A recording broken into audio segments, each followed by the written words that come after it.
Welcome back to Story Hustler, Murder, Mayhem, PTSD. I'm Dylan. And I'm Mike. Like and subscribe. I remember to say that at the beginning of the video. Off the top, but we got to dive right in. Hey, it's nice to have you home, by the way. Yeah, nice to be in the same country. Same country, same time zone, and actually have you on set again. We'll go into that later, but let's dive right in. The trial of Heber Jeffs. Yeah, bum, bum, bum.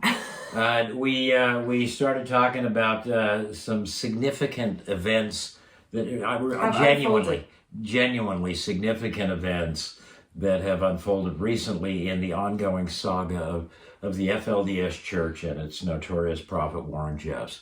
We try to stay on top of these things. Well, we thought it was over, but... Well, we keep hoping, but then we get proven wrong. And now what? The Revelation road trip. The Revelation road trip, yeah. There's what's up with this hearing? This hearing, in Paiute County, Utah next week. Yes, so Heber Jeffs, the nephew of Warren Jeffs, was charged, or is being charged. Has been charged with kidnapping a 10-year-old girl who happens to be his niece. 10-year-old girl. This is a man who's 54 years old. Yes. And is now facing charges of kidnapping a 10-year-old girl against what we understand the girl's father's wishes, the girl's mother's wishes. This guy kidnapped her. Well, that's the allegation. Took her from Utah, Paiute County, Utah, a place called Kingston, and took her to North Dakota, Minot, North Dakota, where he was arrested by, it sounds like a whole slew of federal agents, FBI and Homeland Security, jumping on this guy because he had absconded with this 10-year-old girl.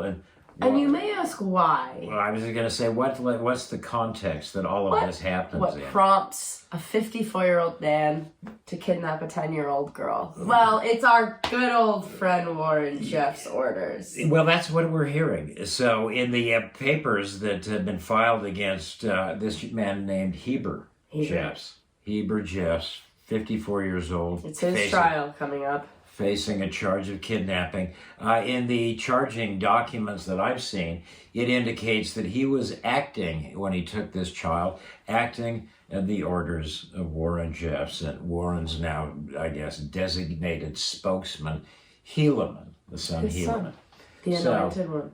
Anyhow, so that's where we're at. And this trial, because the implications are that the charges are against Heber, but also insinuating that there was communication about this alleged crime, which to my understanding is a conspiracy. That's interesting. And so they could tack on some more to Warren's sentence?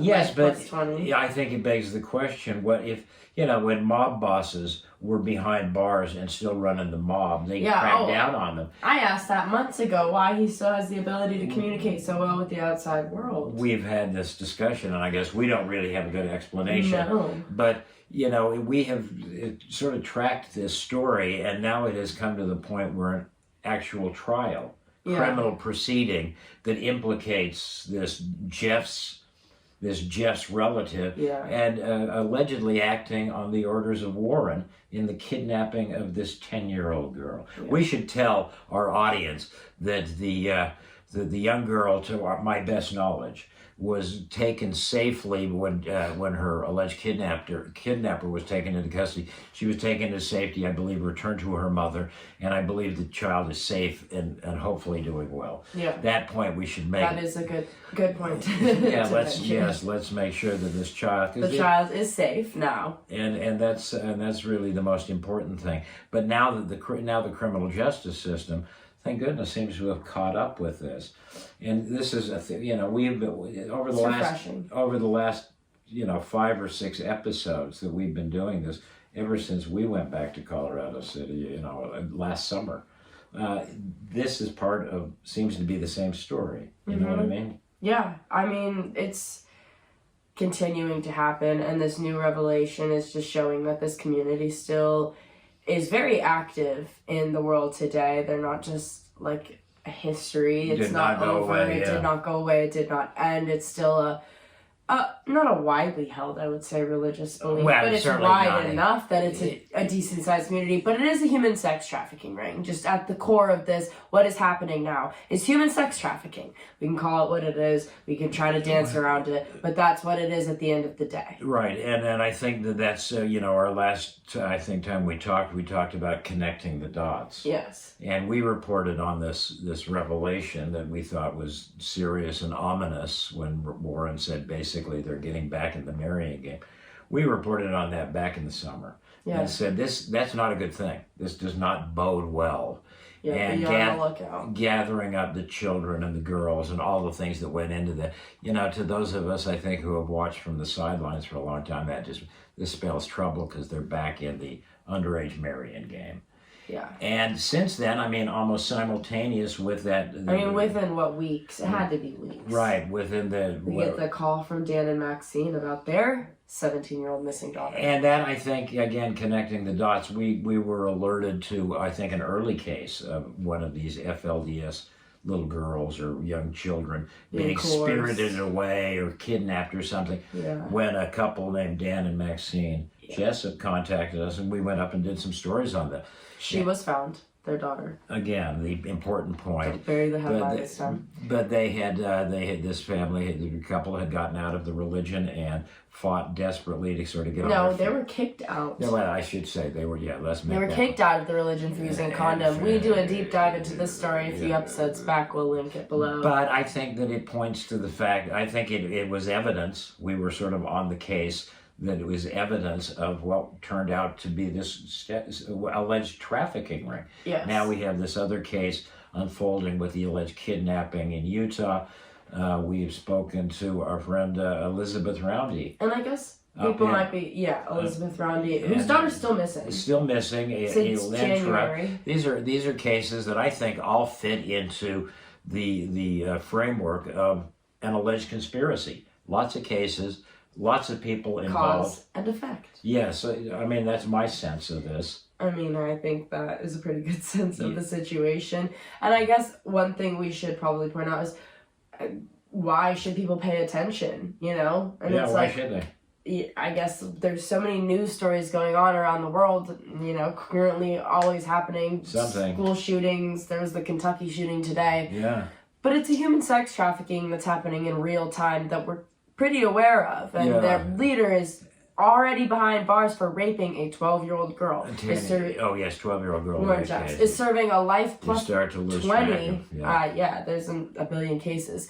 But this hasn't gone away. This revelation, which they put forth, saying they're going to do celestial marriages. It's not going to happen between adults. Some do, but many don't, right. And no one's paying attention to this community. I think the good thing is I think more people are. And I think and this is an interesting point because not only is there going to be this hearing in the case of Heber Jeffs next week, where he's now facing charges of kidnapping of this 10-year-old at the behest, allegedly, of Warren. Yeah. Very fascinating case, and could have ramifications for Warren and Helaman if these possible conspiracies that I see there are true. But the same day as that trial, there's going to be a news conference. Yep. In Cedar City, Utah, which I think, we've said more attention needs to be brought to this very issue. This is a great start, you're right. And I think it's terrific, an organization called Holding Out Help, based in Utah. I think they've been around for quite some time helping people. They're I think, putting together a news conference. You read the press release too. Yeah, it's basically families that are all, missing a child because of this recent news, and they're FLDS families or former FLDS families that are trying to get their kids back that have either run away or been kidnapped or been coerced back in. Right. I would argue it's all coercion. We've covered every one of those scenarios: the kidnappings, the runaways, the coercion by relatives. It's happening in a million different ways. But I think it started with Warren's revelation last summer. And gathering up the families, which, and he only gathers up the families that he wants. But he's not gathering up the families. He's actively pulling apart Well, families, taking one child from you know, each family, it seems like. That's such an insidious part of this that I think people don't really understand when, people, their kids are running away or something like that. There is this entire generation where virtually no families, even in the classic sense of polygamous families, none of them really have existed throughout this generation, because Warren has just torn everybody apart. Yeah. Exiling one parent or another parent or both parents and taking all of the children Poisoning or the some, family against them. and then putting them in some sort of group homes. And for the years that the parents are away, the children are bombarded with this information that the parents are evil and wicked. Yeah. And so when they do get back, like Dan and Maxine, the kids have been, in essence, poisoned against them. And so it's not just getting physically back, but then overcoming that brainwashing, which is, so it's really, again, the tale of destruction, lives destroyed by this guy. But you wonder if his nephew, charged with kidnapping, apparently at, again, Warren's orders, does this set in motion a reevaluation of the whole thing? Why is Warren still able to do this? Yeah. I'm hoping that... I thought that would have been dealt with like years ago, because he's never really stopped being able to communicate with the outside world. Right. And I understand being able to have visitation hours, and obviously like you're still gonna have a few of your devout followers, but like they can go see him. But he's sending out Exactly. memos of corporate directions. Kidnappings and revelations. Well, can you make that link? He tells them to gather up and this is code. All the faithful know what it means. Can you trace that back to say that Warren, influenced or caused to happen this? I mean, there's a lot of fascinating legal questions. Are they going to argue religious persecution? Well, I would bet every polygamous guy that gets hauled into for underage marriages trots forth this is a religious persecution. But does religious rights trump human rights? Well, isn't that the profound question? I don't think it does, and I think they stop as soon as they start trampling on people's human rights. Yes, I would agree with that 100%. But I mean, this is an example, like Ukraine is an example, the shootings are examples. And certainly, it points up what some people try to get away with in the name of religion, or excused by religion. But I think that the news conference, I think, is just a really interesting development, because apparently, again, they're going to put together a number of families that are going to speak to the public or whatever media is assembled in Cedar City, and they're going to tell stories like Dan and Maxine's, like Elizabeth Roundy, people that we've talked about, stories that we've done. And I think that's terrific, because, we only reach so many people with our little YouTube channel. Our little community. I like to think we have a good audience that sort of understands this issue. But look for news of a trial of Heber Jeffs in Piute County, I think Kingston, Utah, next week. And then followed the same day by a news conference that I hope a number of media outlets in Utah and Arizona will cover, because I think these are really significant events. I also think it'll be good to see like how many families show up, just to show that this isn't affecting, just like a handful of people. Like it's an ongoing issue. Right. Like, multiple families, not like a bunch of families are being affected by it. Right. And we it's have kind of this the Underground Railroad. It's like this underground issue. 20 years ago, we did that documentary, and here we are today. I was thinking we were close to the end back then, but the railroad keeps chugging along, and so does this story. Yeah. We may do what we're calling our little Revelation road trip. We may head up to Utah. Stay tuned. Take in a bit of this trial or this hearing next week, and certainly I'd love to hear what people are saying at this news conference. How they're, like we said last episode, connecting the dots. On what Hopefully they are. Well, and I think they are. I mean, I'm encouraged by the reaction of law enforcement to one bust Heber, and organizations like Holding Out Hope. I think trying to help people They've also been on people like Bateman's ass. So. Sam, that's right. The feds were on Bateman, and again, Heber Heber Jeff's. Helaman Heber. I get confused. Heber Jeff's trial on Yes. the kidnapping charge is the most important case in this because it Yes. sort of could have rippling effect throughout the FLDS power structure. That's important. There's a lot more people there. But our friend Sam Bateman, who we will continue to talk about, is locked up, and his trial, his sort of circus proceeding, is kicked down the road until next year.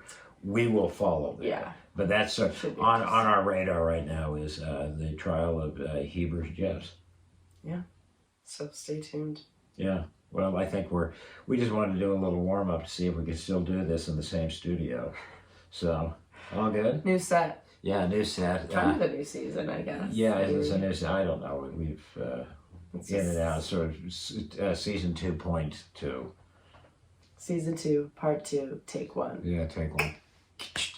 Say goodnight with that. Yeah. All right. We're signing off. Thank you. I'm Dylan. I'm Mike. Like and subscribe. We're really going to get more ambitious with some of our coverage, taking this stuff on the road a little bit. So we love it when people will give us a little thumbs up, or Yeah. you know what, give us a thumbs down. Let us know you're out there. Yeah, I just We're not just posting these into the abyss. well, sometimes we are. Sometimes they deserve to just go into the abyss. Anyhow, great having you home. We're going to kick out a couple more episodes. And again, we hope to make a little road trip. Beep, beep. Good night, everybody. Bye.